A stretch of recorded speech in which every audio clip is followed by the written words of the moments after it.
For sure. No, and actually, you just did something genius there that I wish I'd thought to ask. But labels, not labels as in labeling, but understanding that there is a term for a concept that describes a situation, and arming people with understanding and the ability to label it and say, oh my God, that's what's happening to me. I'm being scapegoated in this toxic environment. Or I forgot what some of the other ones were, but giving people that ammunition, the tools for self-understanding, to just see themselves and the situation for what it is accurately. I think that's very powerful. Absolutely. And that's the thing. I mean, you've got a background in psychology, so you know what boundaries are. Can't The can't fact can't is, live with them. Can't live without them. the fact is that for regular people, if you're not in mental health, you're not a teacher, not a lawyer, not a physician, for the rest of us, we just try to go to work and do our thing, but we don't really have any guidelines or any guardrails in terms of what good boundaries are in the workplace. Yeah, And things are so blurred, especially because of these years of remote work and now hybrid work. It's fraught. it So, is. I Yeah. describe things that even though they have names, regular people are experiencing them and not having a title for them. Yeah, definitely. Being able to really name the problem and fully understand the ramifications of what it means to be in that situation. So, okay, this. And I was just having a discussion. This is fantastic. I love big believer in Carl Jung's collective unconscious, but also the synchronicity. There's things that just line up, and man, it feels magic. So I was actually having a discussion today about a gal who's in a family situation where, no fault of her own, her mom died. Now she's living with her older sister who expects her to be a live-in nanny for the kid. And there are poor boundaries there. There are unreasonable expectations. And my advice, I don't really give advice. I try not to. I try to frame the situation so that people understand where they're coming from. And hey, I can tell you what I would do. In that situation, I said, understand, and I love this analogy. For a hero to be successful, they have to understand what story they are in. And I love framing it in the Joseph Campbell style of, you're going to suffer in the dark forest, but you can you only have two choices at that point. You're going to succumb to the dark forest and it will kill you, or you fight through to the other side and you get out and, but just giving this person the understanding that what the pain you are experiencing is normal. And what I think she was already doing about it was an effective course of action in my estimation.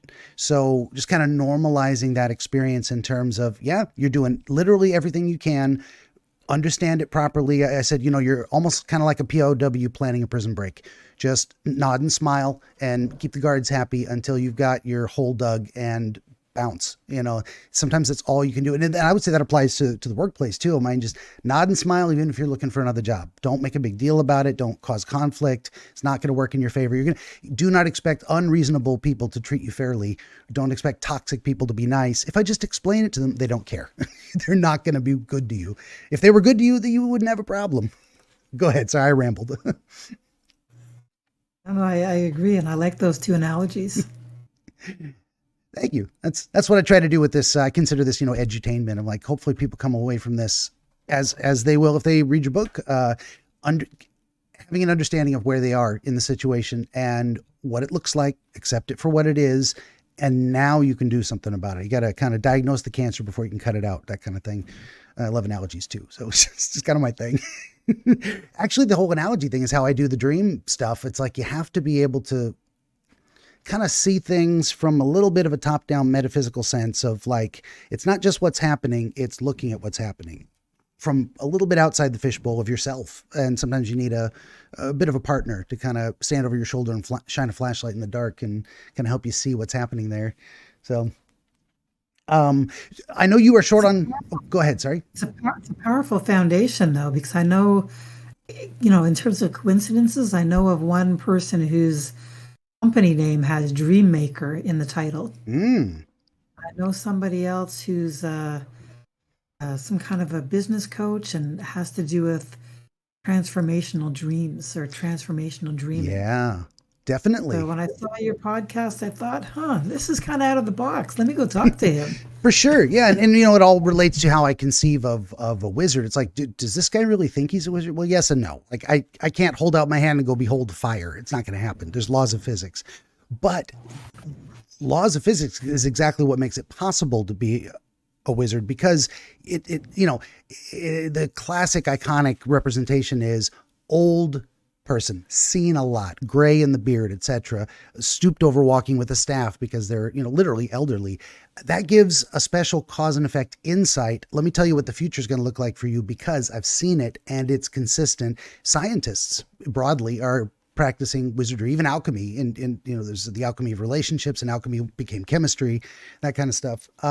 So the idea of transformation, I've talked with folks who are shamans. That's how they conceptualize it. They're a transformational shaman. They're trying to help, almost like a midwife, give birth to new ideas. I talked to one gal who's a dream pollinator. Seed your dreams with the potential to blossom in that sense, but also,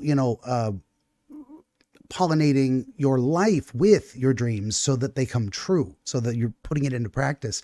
Great metaphysical conceptualizations of these things. I love it. And some people are just more attracted to that. Oh, wizard. You could say, no offense to you, but if you say, well, I'm a consultant or a coach. Technically, that's all I am. I'm just like a dream coach, which there's nothing wrong with that. It just doesn't have the same gravitas, it doesn't have the same kind of, ooh, neat appeal to it. It's just branding in some ways, but, oh, now I got cat hair in my nose. Your comments before just reminded me of another book that's aligned with dreams, The Alchemist. I haven't heard of that. What's the nature of that one?